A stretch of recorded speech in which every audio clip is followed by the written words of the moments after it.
জেলা থেকে ইন্টারভিউ বোর্ডে একাধিক প্রশ্ন হতে পারে। যেহেতু এতগুলি জেলা রয়েছে পশ্চিমবঙ্গে, কাজেই প্রত্যেকটি জেলার ধরে ধরে প্রশ্ন এবং উত্তরগুলি আমার পক্ষে বলা সম্ভব নয়।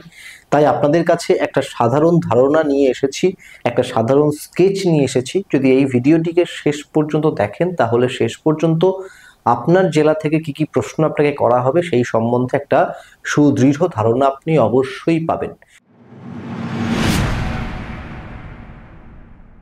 প্রথমেই যেটা লেখা রয়েছে ভৌগোলিক অবস্থান। ভৌগোলিক অবস্থান মানে সেখান থেকে আপনি কি জানবেন? সবার আগে জানবেন যে আপনার যে জেলা সেই জেলার চতুর্সীমা। আশা করি চতুর্সীমা মানে আপনারা সকলেই জানেন যে উত্তর, দক্ষিণ, পূর্ব, পশ্চিম কোথায় কি রয়েছে। এই চতুর্সীমার মধ্যে অন্য জেলা থাকতে পারে, অন্য রাজ্য থাকতে পারে, অন্য রাষ্ট্র থাকতে পারে, সবকিছুই কিন্তু থাকতে পারে। তাহলে এই যে চতুর্সীমা, এই চতুর্সীমাটা সবার আগে জানার চেষ্টা করবেন। আপনার বাড়ি যদি মুর্শিদাবাদ হয়, তার উত্তরে, তার দক্ষিণে, তার পূর্বে, তার পশ্চিমে কোন জেলাগুলি রয়েছে সেগুলির যেন স্বচ্ছ ধারণা আপনার মধ্যে থাকে। খাতায় নোট করে নেবেন, ম্যাপ খুলে কোথায় কি জেলা রয়েছে।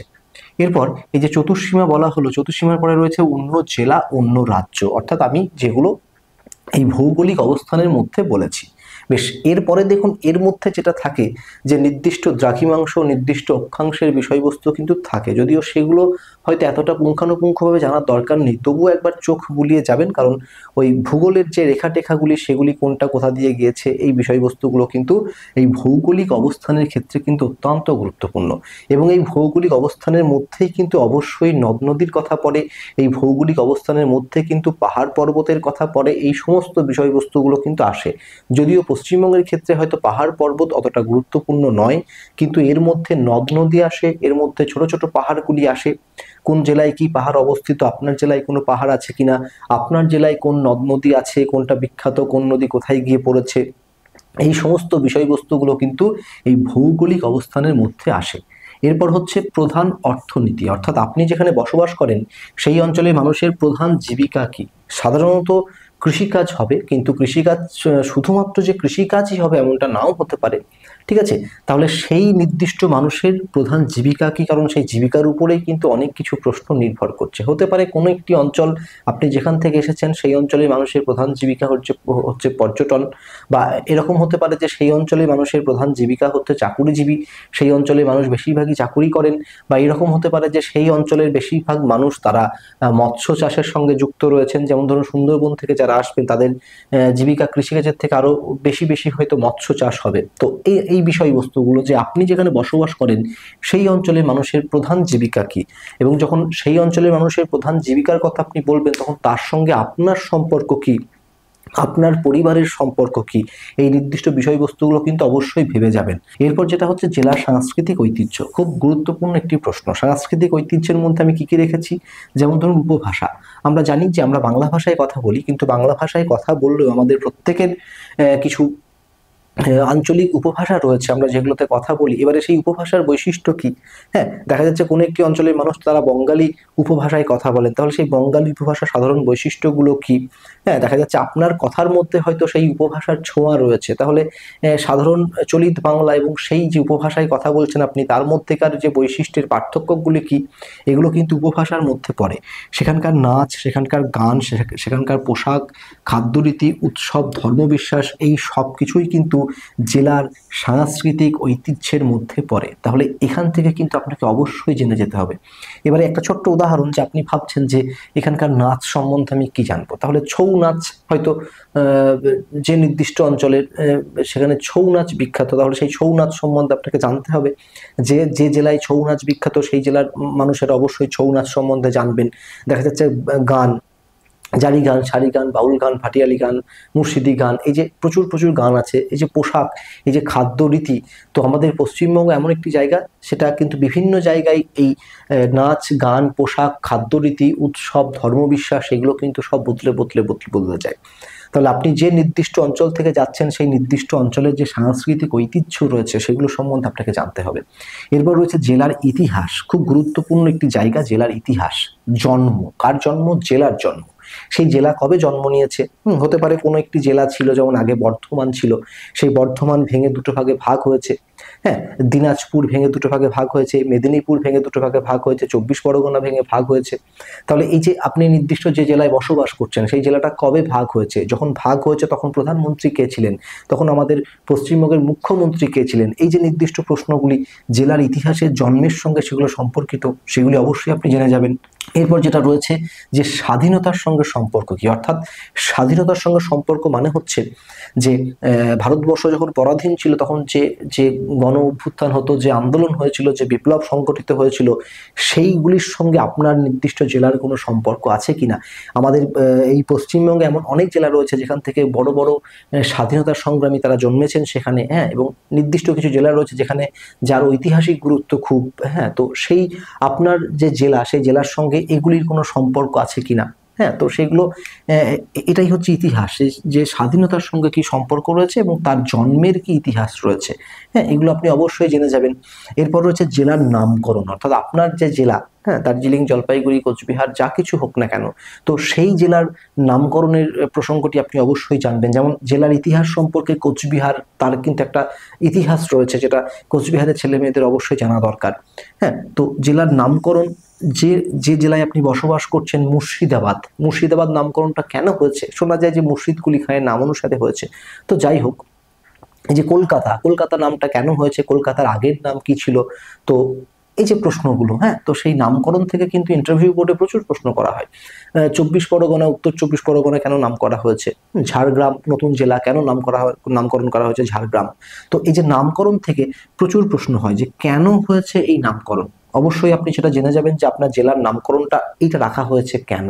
হ্যাঁ, বর্ধমান কেন নাম রাখা হয়েছে বর্ধমান, হ্যাঁ, তো সেটা তাকে দুটো ভাগে ভাগ করা হলো, তো সে তার দুটো দিক, দুটো বর্ধমান হয়ে গেল, কিন্তু সেই বর্ধমান নামটি কেন হয়েছে, হ্যাঁ, তো এগুলি যেন অবশ্যই আপনার এই উত্তরগুলির সোর্স হচ্ছে গুগল, সেই গুগল থেকে অবশ্যই এইখান থেকে আপনি প্রশ্ন তৈরি করবেন, প্রশ্ন তৈরি করে করে সেই প্রশ্নের উত্তরগুলি অবশ্যই আপনি খুঁজে খুঁজে খাতায় লিখে নিজের নোট নিজে তৈরি করে নেবেন।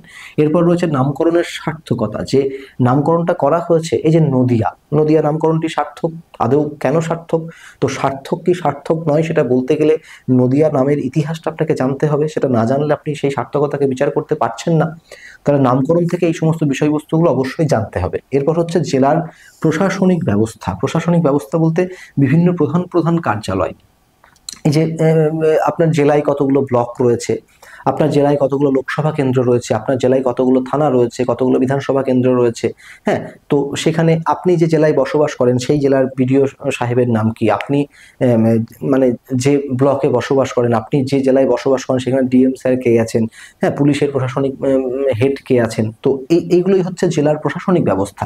সেই প্রশাসনিক পরিকাঠামোর মধ্যে কি আছে, আপনার এই নির্দিষ্ট যে জেলা সেখানে কোথায় কোথায় অফিসগুলি রয়েছে, তো সেই অফিসগুলি কোন কোন স্থানে অবস্থিত এবং সেখানকার পদাধিকারী ব্যক্তি, আপনি যে নির্দিষ্ট ব্লক থেকে যাচ্ছেন সেই নির্দিষ্ট ব্লকে একটি এসআই অফিস রয়েছে, হ্যাঁ, অবর বিদ্যালয় পরিদর্শক, সেখানে কে সেই পদে নিযুক্ত রয়েছেন, আপনার যে নির্দিষ্ট ব্লক সেখানে বিডিও সাহেব কে রয়েছেন, এই যে প্রশ্নগুলো, এইগুলো কিন্তু সব জেলার প্রশাসনিক ব্যবস্থার সঙ্গে সম্পর্কিত। দেখা যাচ্ছে যে আপনি যে নির্দিষ্ট ব্লক থেকে গেছেন সেখান থেকে কোনো একজন ভোটে নির্বাচিত হয়েছেন, দিয়ে এমএলএ হয়েছেন বা এমপি হয়েছেন, তাহলে তার নাম কি, তার কোথায় বাড়ি, এই যে নির্দিষ্ট যে পদাধিকারী, যে নির্দিষ্ট ব্যক্তিগুলি রয়েছেন তাদের সম্বন্ধে অবশ্যই কম বেশি জেনে যাবেন।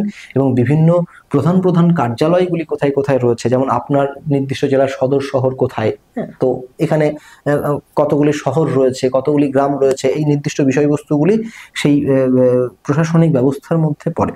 বেশ, এরপর হচ্ছে জেলার গুরুত্বপূর্ণ স্থান, গুরুত্বপূর্ণ স্থানগুলোকে আমরা বেশ কয়েকটা ভাগে ভাগ করতে পারি, যার প্রথমেই রয়েছে ধর্মীয় স্থান। ধর্মীয় স্থান মানে আপনার সেই নির্দিষ্ট জেলায় কি কি মন্দির রয়েছে, কি কি মসজিদ রয়েছে, হ্যাঁ, যেমন বিষ্ণুপুর বললেই সেখানে মন্দিরের কথা মনে পড়ে, যেমন মায়াপুর বললে আমাদের মন্দিরের কথা মনে পড়ে, ঠিক আছে, যেমন মুর্শিদাবাদের আমরা হাজারদুয়ারি গেলে সেখানে ঐতিহাসিক স্থান দেখতে পাই, যেমন কলকাতায় প্রচুর এরকম ঐতিহাসিক স্থান রয়েছে।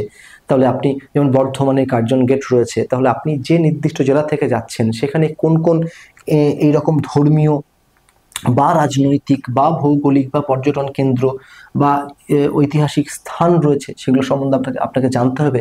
যেমন আমাদের পশ্চিমবঙ্গে একটি ট্যাক্সাল রয়েছে যেখানে টাকা তৈরি হয়, তাহলে যিনি সেই অঞ্চল থেকে আসছেন তার কিন্তু সেটা জানাটা প্রয়োজন যে কোথায় সেই টাকা তৈরি টাকা তৈরির যে জায়গা সেটা রয়েছে। যেমন এগুলি হচ্ছে যে কোনো একটি জেলার গুরুত্বপূর্ণ স্থানের মধ্যে পড়ে। দেখা যাচ্ছে বিভিন্ন পাহাড়গুলি রয়েছে, সেই পাহাড় কোনটা কোন জেলায়, আপনি হয়তো পুরুলিয়া জেলা থেকে আসছেন অথচ পুরুলিয়া জেলার একটা পাহাড়ের নাম জানেন না, এটা যেন না হয়।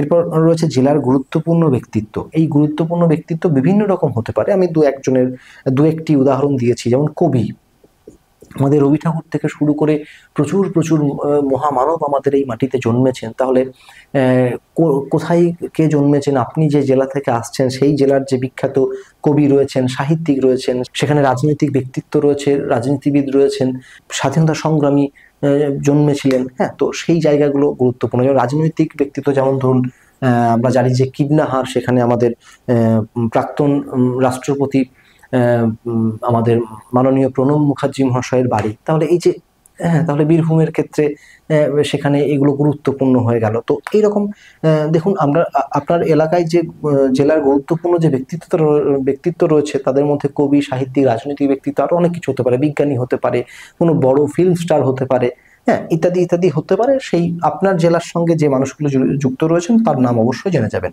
9 নম্বরে যে পয়েন্টটির কথা বলবো সেটা হচ্ছে ব্যাখ্যামূলক একটা বিষয়। ইন্টারভিউ বোর্ডে এখান থেকে প্রচুর প্রচুর প্রশ্ন করা হয় যে জেলার সমস্যা ও সমাধান। তাহলে আপনার জেলা সেই জেলার সব থেকে বেশি প্রিয় আপনার কাছে, তাই আপনি সেখানে যা কিছু সমস্যা আছে না আছে সেগুলোর সঙ্গে আপনি আপোষ করছেন, তারপরেও আপনি সেখানে খুশি আছেন, কিন্তু তারপরেও যেটা সমস্যা সেই সমস্যার সমাধান কিন্তু আমাদের খুঁজে বের করতে হবে। তাই আপনাদের যে জেলা, সেই জেলার সমস্যা কি রয়েছে এবং সেই সমস্যাগুলির সমাধান কি হতে পারে তার সম্বন্ধে একটা সাধারণ ধারণা রেখে যাবেন। প্রশ্ন কিন্তু সরাসরি করা হবে। আপনি কোথা থেকে এসেছেন? পুরুলিয়া থেকে। আচ্ছা বলুন তো, পুরুলিয়ায় বর্তমানে কি সমস্যা আছে? আমার মনে হয় স্যার সেরকম কোনো সমস্যা নেই। এটা কিন্তু সঠিক উত্তর হলো না। তাহলে আপনার মনে হচ্ছে কোনো সমস্যা নেই, কিন্তু তারপরেও বেশ কিছু সমস্যা আছে। যেমন সেখানে শিক্ষার হার অপেক্ষাকৃত কম, সেখানে মানুষের জীবিকার সুযোগ কম। যেহেতু সেই সকল মাটিতে খুব ভালো ফসল হয় না, সেখানে খুব বেশি যে শিল্প রয়েছে এমনটাও না। তাহলে এগুলো জীবন জীবিকার ক্ষেত্রে এগুলো সমস্যা, যেগুলো সমাধান প্রয়োজন। সেখানকার রাস্তাঘাট খুব একটা ভালো নয়, অনুন্নত। তো দেখুন, এই সমস্যাগুলো কিন্তু আছেই। তো জেলার সমস্যা এবং সমাধান, সেই সমস্যাগুলোকে খুঁজে বের করতে হবে, তার সমাধান গুলোকে আপনাকে জানতে হবে। যেমন সুন্দরবন অঞ্চল, সেখানে কিন্তু ঘন ঘন ঘন ঘন আমরা দেখতে পাই যে বিভিন্ন সামুদ্রিক বা নদীর প্রভাবে সেখানে প্রায় কৃষি জমিগুলোতে জল উঠে যাচ্ছে, নোনা জল সেই কৃষি জমিগুলোকে নষ্ট করে দিচ্ছে। তাহলে এগুলো তো সমস্যা, তাই না? তাহলে আপনার যে নির্দিষ্ট জেলা, সেই নির্দিষ্ট জেলার সমস্যা কি রয়েছে এবং তার সমাধান কি রয়েছে সেগুলো কিন্তু একটু ভেবে যাবেন। এরপর যেটা রয়েছে জেলার শিক্ষা সংক্রান্ত সাধারণ বিষয়। শিক্ষা সংক্রান্ত সাধারণ বিষয় বলতে যে আপনি যে ব্লক থেকে যাচ্ছেন সেই ব্লকের শিক্ষা সেল কোথায় অবস্থিত, হ্যাঁ, সেখানে কতগুলি বিদ্যালয় রয়েছে, আপনি আপনার যে নির্দিষ্ট জেলা সেই জেলায় সাক্ষরতার হার কত, আপনি যে নির্দিষ্ট জেলা থেকে যাচ্ছেন সেখানে শিক্ষা ব্যবস্থা কেমন, হ্যাঁ, সেখানকার দায়িত্বে কে রয়েছেন, ইত্যাদি যে জেলার শিক্ষা সংক্রান্ত যে সাধারণ বিষয়বস্তুগুলো আছে, সেখানে ছেলে এবং মেয়ের আনুপাতিক হার শিক্ষার ক্ষেত্রে কত, হ্যাঁ, আপনার সেই নির্দিষ্ট জেলায় যে জনগণ আছেন তাদের মধ্যে কত পার্সেন্ট শিক্ষিত, সেই শিক্ষিত মানুষের মধ্যে কত পার্সেন্ট চাকুরিজীবী, এই যে সাধারণ যে একটা গড়পড়তা হিসাব যেগুলো আপনি গুগলে পেয়ে যাবেন, জেলার শিক্ষা সংক্রান্ত সাধারণ বিষয়বস্তুগুলো সেখান থেকে অবশ্যই জানবেন। এবং সবার আগে রয়েছে জেলার পরিসংখ্যান। এই পরিসংখ্যান কিন্তু বিভিন্ন রকমের পরিসংখ্যান হতে পারে, খুব গুরুত্বপূর্ণ বিষয়। তো সেই পরিসংখ্যানগুলো কি হতে পারে? আপনার জেলার আয়তন হতে পারে, আপনার জেলায় কতজন লোক আছেন সেটা হতে পারে, আপনার জেলার জনঘনত্ব কত হতে পারে। যেমন ধরুন কলকাতা, যার জনঘনত্ব প্রচুর, কেন জনঘনত্ব প্রচুর? অপেক্ষাকৃত পুরুলিয়া, যেখানে জনঘনত্ব কম, কেন জনঘনত্ব কম? তাহলে এগুলোই হচ্ছে সেই জেলার পরিসংখ্যান, যে আপনার জেলায় কতগুলি এই অফিস রয়েছে, কতগুলি এমএলএ সিট রয়েছে, কতগুলো এমপি সিট রয়েছে, আপনার জেলায় কে বর্তমানে কোনো কেন্দ্রীয় মন্ত্রী হয়ে আছেন বা রাজ্যের কোনো মন্ত্রী হয়ে আছেন, হ্যাঁ, বিভিন্ন শিক্ষার অনুপাত কত, ইত্যাদি, নারী পুরুষের অনুপাত কত। দেখুন, এই ধরনের কিছু জেলার প্রচুর পরিসংখ্যান কিন্তু আমাদের হাতের কাছে আসতে পারে, যেগুলো ইন্টারভিউ বোর্ডে অ্যাপ্লাই আমি করতে পারি বা সেখান থেকে আমাকে প্রশ্ন করা হতে পারে। মোট কথা হচ্ছে যে জেলা সেটা অত্যন্ত গুরুত্বপূর্ণ। এবার আপনার মনে প্রশ্ন জাগছে যে হঠাৎ করে ইন্টারভিউয়ার আমাকে জেলা নিয়ে কেন প্রশ্ন করবেন? তো দেখুন, প্রথমেই ইন্টারভিউটা শুরু হয় নিজের সম্বন্ধে কিছু বলার প্রসঙ্গ দিয়ে। আমি এই নিয়ে আমার ইউটিউব চ্যানেলে 5-6টা নিজের সম্বন্ধে কিছু বলুন সেই ভিডিও দিয়েছি, আশা করি আপনারা সকলে দেখেছেন। যদি না দেখে থাকেন তো এই যে নন্দী একাডেমি ইউটিউব চ্যানেলের প্রত্যেকটা ভিডিওকে দেখবেন, এখানে শুধুমাত্র শিক্ষক শিক্ষিকা নিয়োগের যে ইন্টারভিউ সেইটাকে কেন্দ্র করে ভিডিও দিয়ে থাকি। ভিডিওগুলোকে যদি শুরু থেকে শেষ পর্যন্ত দেখেন, কোনো পেড ব্যাচের দরকার পড়বে না, কোথাও যেতে হবে না, শুধু বাড়িতে বসে মোবাইলে ভিডিও দেখেই আপনি ইন্টারভিউয়ের জন্য প্রস্তুত হয়ে যাবেন। তো যাই হোক, এই যে বিষয়বস্তুগুলো জেলা থেকে আপনাকে বললাম সেগুলো অবশ্যই অবশ্যই আপনি নিজের মাথায় রাখবেন। এবং যখনই আপনি নিজের সম্বন্ধে কোনো কিছু বলতে যাবেন, দেখা যাচ্ছে সেখানে আমার নাম এই, আমি অমুক জেলার এখান থেকে এসেছি, যখনই আপনি এই প্রসঙ্গটা করলেন তখন তাদের মাথায় বসে গেল যে ও তাহলে বর্ধমান জেলা বা পুরুলিয়া জেলা বা মেদিনীপুর জেলা বা কিছু একটা কলকাতা জেলা, হুগলি জেলা, হাওড়া জেলা। তো যখনই আপনার নিজের সম্বন্ধে কোনো কিছু বলাটা শেষ হলো, তখনই আপনাকে জেলা থেকে প্রশ্ন শুরু করে দিল হয়তো। এবারে আমরা যতই একটা জেলায় বসবাস করি না কেন, সেই জেলার এই তথ্যগুলো সব জানি সেটা কোনোদিন হতে পারে না। আমি আমার জেলার সম্বন্ধে এর মধ্যে বেশিরভাগ জিনিসই জানি না। আশা করছি আপনিও হয়তো খুব একটা প্রস্তুত হননি এগুলো সম্বন্ধে। যদি ইন্টারভিউয়ের জন্য আলাদা করে প্রস্তুতি নিয়ে থাকেন সেটা আলাদা ব্যাপার, কিন্তু সাধারণভাবে এখানে যা কিছু লেখা রয়েছে তার মধ্যে অনেক কিছুই আপনার জেলার সম্বন্ধে অজানা। তাহলে জেলা থেকে যখন প্রশ্ন করা হবে, যদি এই 11টা জায়গাকে আপনি একটু ছুঁয়ে যেতে পারেন, একটু চোখ বুলিয়ে যান, এই 11টা জায়গা থেকে হয়তো গোটা 60 থেকে 70টা কোশ্চেন হবে। আপনি যদি এগুলোকে ধরে গুগল থেকে যদি এই অ্যান্সারগুলোকে বের করতে থাকেন, তাহলে 60 থেকে 70 বড়জোর 80টা কোশ্চেন হবে। সেইগুলোকে একটু পড়ে নিলেই কিন্তু জেলা থেকে যা কিছু প্রশ্ন ইন্টারভিউ বোর্ডে করা হবে আপনি সেই সকল প্রশ্নের উত্তর দিতে পারবেন। এবং জেলা থেকে আপনাকে প্রশ্ন করা হবেই হবে, এটা আমি বলে গেলাম। ঠিক আছে, অ্যাভারেজ 30 থেকে 40% ক্যান্ডিডেটকে জেলা থেকে প্রশ্ন করা হবে। তাহলে একটা কমন জায়গা পেয়ে গেলেন। শুধুমাত্র এই 70 থেকে 80টা প্রশ্ন যদি মুখস্থ করে চলে যেতে পারেন, তাহলে জেলার একটা কমন একটা জায়গা খুঁজে পাবেন যেখান থেকে ইন্টারভিউ বোর্ডে প্রশ্ন করলে আপনি সেই প্রশ্নের উত্তর দিতে পারবেন। তাই আপনি অবশ্যই এই ভিডিওটিকে 1বার 2বার 3বার 4বার 5বার যতবার খুশি দেখুন, দেখে অবশ্যই অবশ্যই অবশ্যই এখান থেকে নিজের হাতের নোট তৈরি করে রাখুন। কোশ্চেনগুলোকে এখান থেকে নিয়ে নিন এবং উত্তরগুলো গুগল থেকে খুঁজুন। দেখুন, খুব বেশি হলে 2 ঘন্টার মধ্যে আপনার নিজের জেলার যে নোট সেটা তৈরি হয়ে যাবে, কোনো সমস্যা হবে না। আবারও বলছি, কোথাও যেতে হবে না, কোনো পেড ব্যাচে যেতে হবে না, কোথাও যেতে হবে না, শুধুমাত্র নন্দী একাডেমি চ্যানেলটিকে সাবস্ক্রাইব করবেন, এই চ্যানেলের প্রত্যেকটি ভিডিও দেখবেন। আপনি কবে যে ইন্টারভিউয়ের জন্য প্রস্তুত হয়ে যাবেন আপনি নিজেই জানতে পারবেন না। তাহলে দেখা হচ্ছে অন্য কোনো এক ভিডিওতে, অন্য কোনো এক দিন। ততক্ষণের জন্য আপনার বন্ধু বিশ্বদীপ নন্দীকে বিদায় দিন।